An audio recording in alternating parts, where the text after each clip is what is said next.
कोण म्हणते की जळगाव जिल्ह्यामध्ये फिरण्यासारखे ठिकाणे नाही आहेत? एकदा तुम्ही जामनेर तालुक्यामधील सोनबर्डी येथे येऊन बघा. सुंदर असं महादेवाचं मंदिर पण आहे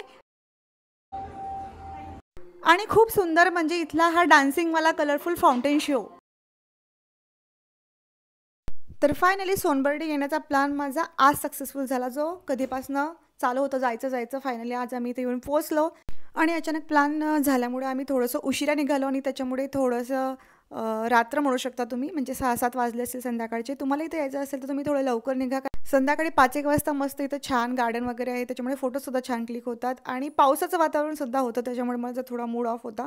पण महादेवाच्या मंदिरामध्ये दर्शन घेतल्यानंतर खूप सुंदर वाटलं. सोनेश्वर महादेवाचं हे मंदिर आहे, वरती घुमर आहे छानपैकी कलरफुल, सुंदर सुंदर पेंटिंग्स त्याच्यावरती केलेल्या आहे.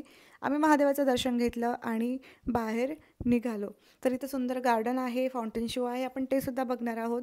तर नेमकं मला कुठं जायचं असलं की पाऊस कसा येतो मला तेच समजत नाही. बरं 5-6 दिवस झाले पाऊस नव्हता आणि बरोबर ज्या दिवशी आम्ही फिरायला गेलो त्या दिवशी पाऊस आला. आता आम्ही निघालो आहे गार्डनकडे. ते फाउंटन दिसते ना, आपण त्या साईडला जाणार आहोत.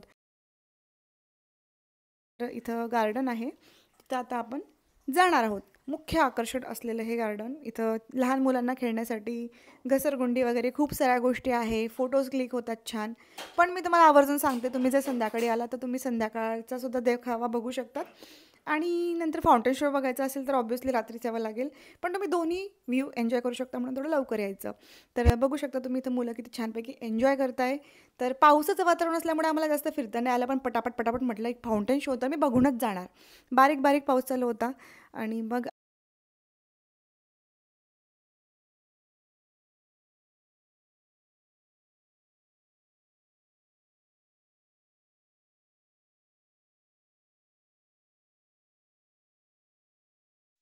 तर यांच्यासोबत मी फिरायला आली होती. बघा किती भाव खाताय. एकही जण हाय करायला तयार नाही आहे. सगळे त्याच्या त्याच्या काय म्हणतो काय करताय, कोणी काही फाउंटेन शो बघते, कोणी मोबाईलमध्ये गुंग आहे. माझ्याकडे कोणाचंच लक्ष नाही. म्हणून तुम्ही किती यूट्यूबर असा काही असा, तुमच्या घरामध्ये तुम्हाला अजिबात इज्जत नसते, हे मात्र खरं.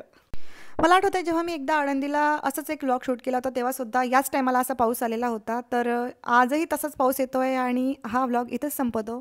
तर अशाच छानच्या व्हिडिओसोबत आपण परत भेटणार आहोत. तुम्ही जर या अगोदर सोनबर्डीला भेट दिली असेल तर तुमचे अनुभव तुम्ही कमेंट बॉक्समध्ये सांगू शकता. भेटूया नेक्स्ट व्हिडिओमध्ये. तोपर्यंत टेक केअर. Bye bye.